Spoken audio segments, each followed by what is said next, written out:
네, 오늘은 대선 쟁점 두 번째 가상화폐 편을 말씀드리겠습니다. 특히 2030 세대를 중심으로 해서 젊은 사람들한테는 이게 굉장히 큰 이슈 중에 하나일 거예요. 저도 사실은 좀 많은 부분에서 판단하기 힘든 측면이 많이 있습니다. 그런 걸 감안하고, 하지만 또 우리가 최대한 알 수 있을 때까지 알아야 되니까 이제 말씀을 드리는데요.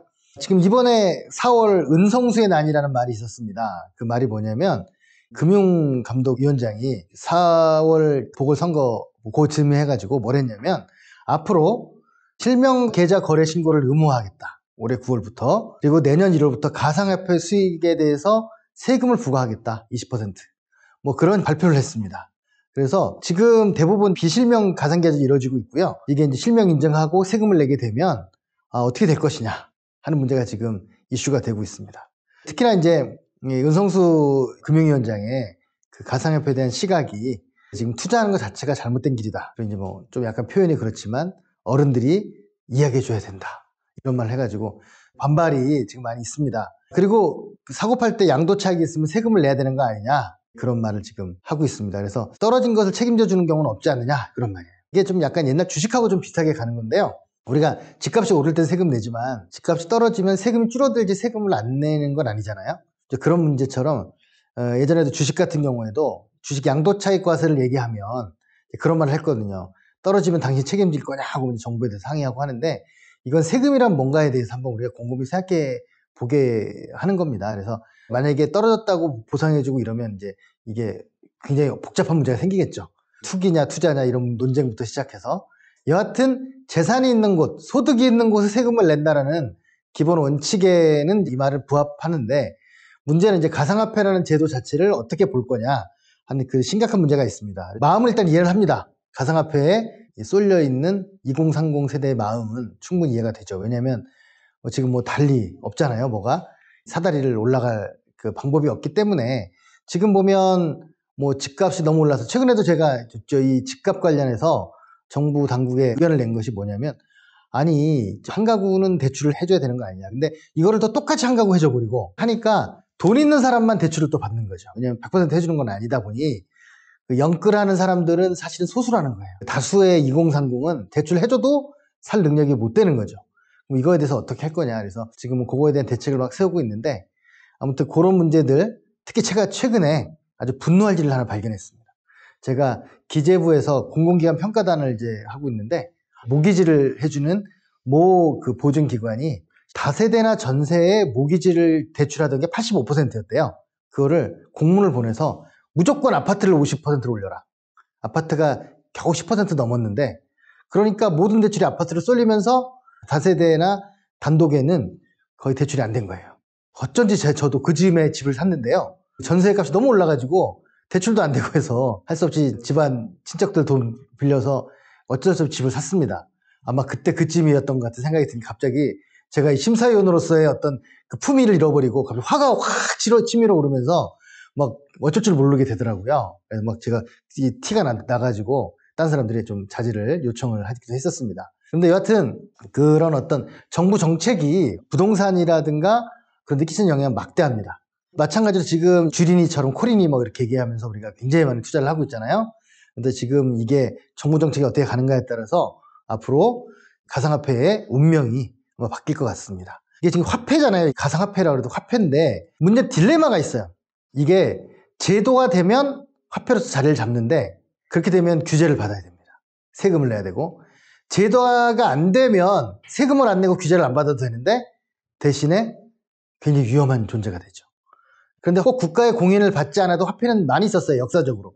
제가 또 다른 편에 화폐에 대한 얘기를 또 할 텐데, 아무튼 그거는 상관이 없습니다. 대중이 그걸 이용하느냐 안 하느냐가 중요한 문제죠. 그렇지만 불안정성을 갖고 있습니다.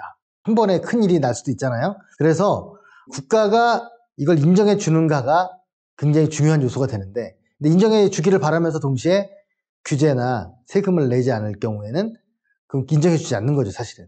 그게 이제 딜레마예요.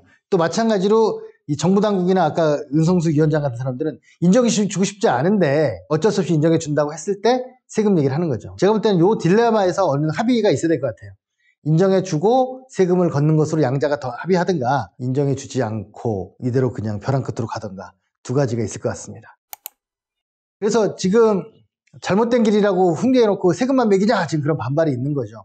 그래서 제가 볼 때는 선인정 후세금이 돼야 될 것 같습니다. 그래서 그 정도가 제가 생각하는 약간 이제 합의점일 것 같고요. 지금 이렇게 말로는 잘못된 길이라고 해놓고 세금 뭐 걷는 건 솔직히 잘못된 거죠. 그런 측면에서 그 제도권에 있는 전문가들은 당연히 이 국가라는 틀을 벗어난 화폐를 인정할 수 없죠. 전 세계가 지금 굉장히 이것 때문에 고민을 안고 있고요. 아예 중국은 그냥 양성화시켜서 그냥 자기들이 안고 가겠다는 거잖아요. 그래서 세금도 걷게 될 거고 그렇게 됩니다. 그래서 대통령 선거 때 이게 가장 큰 이슈가 될 거예요. 제가 볼 때는 이걸 어떻게 처리하는가에 따라서 내년 초에 2030의 여론이 큰 영향을 끼칠 것 같고요. 그래서 지금 민주당의 그 관계자들 같은 경우에는 제도를 만들면 규제가 될 수밖에 없는데 그러면 가상화폐 투자를 장려를 해야 되는 거냐. 그렇죠. 인정해 주는 건 장려하는 거거든요. 물론 이제 받아들이는 입장에서는 세금을 내고 규제를 받는 거지만 그래서 이게 딜레마의 지금 상태에 있고 그래서 관련 제도를 정비해서 규제를 하게 되면 저항이 있을 거다. 이래서 지금 겁을 먹고 있어요. 그래서 경고성 메시지를 보내는 것보다는 차라리 투명성을 높이는 쪽으로 가자. 그래서 약간 조금씩 긍정적인 얘기가 있어요. 그래서 경고성 메시지를 날려서 불안감만 심어주지 말고 투명성을 높이는 제도 안착으로 가는 게 맞겠다는 생각입니다. 그러니까 뭐냐면 그런 것 같아요. 이게 특수한 기술이긴 한데 화폐라는 거죠. 특별한 화폐인 거예요. 저는 그래서 지금 아주 쉽게 생각을 하면 동전이냐 지폐냐 이런 문제를 하고 물론 약간 기술적인 급은 다르지만 비슷한 논리로 갈 수밖에 없지 않는가라는 생각입니다. 그나마 다행인 것은 옛날 동전이나 이런 거는 함량을 줄여가지고 뭐 위조한다든가 뭐 여러 가지 문제가 있었지만 가상화폐는 그런 게 없다. 그리고 아마 가상화폐는 무한정 많이 찍어내면 가치가 떨어지잖아요. 그래서 근본위 체제의 화폐 같은 역할을 하고 있다고 볼 수 있습니다. 그런데 이제 3년 전에 그렇게 막 소동이 있었는데 그때도 다시 비트코인 가격 내려가고 하니까 좀 조용해져가지고 또 대책을 안 세우고 우물쭈물 가다가 다시 또 지금 문제가 되고 있습니다. 시장이 출렁거리자 이제야 대책을 세우겠다고 하는데요. 제가 볼 때 이게 전형적인 관료들의 모습인 것 같아요. 1년마다 순환보직 되니까 참고로 우리나라에 사무관 이상 그 중앙부처의 공무원의 순환보직 평균 기간이 8개월이래요. 그러니까 이때만 딱 넘기면 나는 딴 데로 갈 거라는 생각을 하니까 이게 안 되는 거예요. 참고로 저는 그래서 순환보직을 최소화시켜야 한다고 생각을 합니다. 원래 순환보직을 하는 이유는 부패 방지 그리고 종합적인 전문성 함양이죠. 누구나 장관이 될 수 있는 이렇게 이런 게 명분인데요. 사실은 부패가 그렇다고 없어지는 것 같지 않고 오히려 전문성이 너무 떨어져가지고 그냥 들은 건 많은데 아는 건 없는 이런 관료의 전문성을 만든 것 같고요. 오히려 좋은 자리를 돌아가면서 한다는 이상한 관료사의 그 풍토가 있습니다. 그래서 이건 좀 아니다라는 생각을 합니다. 그래서 지금 준비 없이 과세 없다 이런 게 지금 내부의 논쟁이고요. 그리고 주식거래에 준해서 제도를 정비하자. 주식도 이제 양도차익 과세를 시작을 하지 않습니까? 이제 그런 걸 좀 할 생각이고요. 모든 세금은 보유세하고 거래세가 있어요. 그랬을 때 부동산도 사실은 보유세와 거래세인데 사실은 거래세가 우리나라가 높잖아요. 근데 보유세가 낮아요. 저는 반대로 가야 된다고 생각합니다. 보유세를 높여서 더 이상 갖고 있지 못하게 만들어버리고 대신 거래세를 약하게 해서 빨리빨리 팔 수 있게 만들어버리는 게 바람직한데 아마 비트코인에 대한 세금도 그런 면에서 이 둘 중에 선택을 해야 될 것 같습니다. 주식도 그렇듯이. 근데 문제는 여기에 또 문제가 하나 걸려있어요. LH 직원들처럼 지금 금감원이나 그리고 금감위 직원들이 또 투자를 하고 있다는 거죠. 비트코인에. 이런 것에 투자하는 거가 올바르냐 그러냐 하고도 다른 문제예요. 현상일 뿐이니까 돈이 되는 거니까 하는 거죠. 가상화폐가 투자 가치가 없다고 하면서 자기들은 또 하고 있는 그런 문제가 있습니다. 3년 동안 아무 대책 세우지 않고 정부가 수수방관하다가 문제만 더 커져버리는 상황이 됐고요. 이제 야권은 어떻게 했습니까?